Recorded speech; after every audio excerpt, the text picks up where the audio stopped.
आज सुबह-सुबह जैसे ही मैं बाहर आई, बाहर का व्यू चेक किया तो बहुत ही ज़्यादा सुंदर लग रहा था। बारिश के बाद हमारे पहाड़ जो है और भी ज़्यादा खूबसूरत लगने लगते हैं। आजकल हमारे पहाड़ों में चली है बैसाखी की तैयारी ज़ोरों-शोरों से। बैसाखी के लिए पूरा घर साफ-सुथरा किया जाता है और आज हम भी सुबह से साफ-सफाई में लगे हुए थे। तो इस बैसाखी को हम अपनी लोकल लैंग्वेज में बोलते हैं बिशु का साजा। तो कल यहाँ पे बिशु का साजा था जिसकी तैयारियां हमारे यहाँ पे जोरों-शोरों से चली हुई थी। ये जो बिशु का साजा है इसके बाद जो महीना लगता है इस महीने में हर जगह पे मेले और बिशु लगते हैं, इसलिए इस साजे को बिशु के साजे के नाम से जाना जाता है। साफ-सफाई खत्म करने के बाद हम निकले अपने नए काम की तरफ। आज का मिशन था जंगल से बुरांश के फूल लाना, क्योंकि बिशु के साजे में बुरांश को जो है बहुत जरूरी माना जाता है, इसलिए हम आज बुरांश के लिए जा रहे थे जंगल। तो हम चल दिए पहाड़ों को क्रॉस करते हुए। रास्ते इतने खूबसूरत थे कि थकान का पता ही नहीं चला।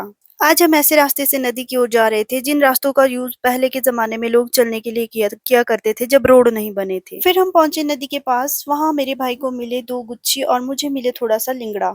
सोचा थोड़ी सी सब्जी और ढूंढ लेते हैं, पर जैसे ही हम आगे बढ़े हमें नजर आए भालू और उसके छोटे बच्चों के ताजे निशान। और ये निशान देख के हम लोग इतने डर गए थे, हमें लगा था कि भालू इधर ही आसपास कहीं झाड़ियों में छुपा हो सकता है। तो बस फिर क्या था, हमने बिना टाइम वेस्ट किए हुए सीधा वापस भागना ही ठीक समझा। तो यहाँ से हम फटाफट से ऊपर आ गए रोड की तरफ। और थोड़ी देर यहाँ पे चुटकू भी आ गया था बच्चों को छोड़ के, तो हम इसके साथ निकल पड़े थे आगे बुरांश की तलाश में। कुछ दूर आगे चलने पर रोड के साइड हमें मिल गए थे लाल लाल बुरांश के फूल। मेरे दोनों खतरों के खिलाड़ी भाई उतर गए थे बुरांश के फूल तोड़ने के लिए। इन दोनों ने यहाँ पे बुरांश तोड़े और मैंने बड़े प्यार से इनको इकट्ठा किया और जाके गाड़ी में रख दिया। फिर हम गए एक और जगह जहाँ का रास्ता बहुत ही फिसलन भरा था, और मेरी सबसे बड़ी गलती थी कि मैं चप्पल पहन के आई थी और रास्ता इतना गंदा था कि मैं 2-3 जगह फिसल के गिर भी गई थी। ऊपर तो मैं जैसे तैसे चली गई थी, लेकिन नीचे आने के लिए मुझे यहाँ पे चप्पल उतारनी पड़ी, तब जाके मुझे नंगे पाँव नीचे उतरना पड़ा। हम लोग थक गए थे, लेकिन मेरे भाई अभी भी ब्रांच लेने थोड़ी और ऊपर गए थे, तो यहाँ पे हमने कुरकुरा लाया और यहाँ पे कुरकुरे के साथ हमने छोटी सी पिकनिक की। तब तक मेरे दोनों भाई और ब्रांच लेके आ गए थे और फिर हम चल पड़े घर की तरफ।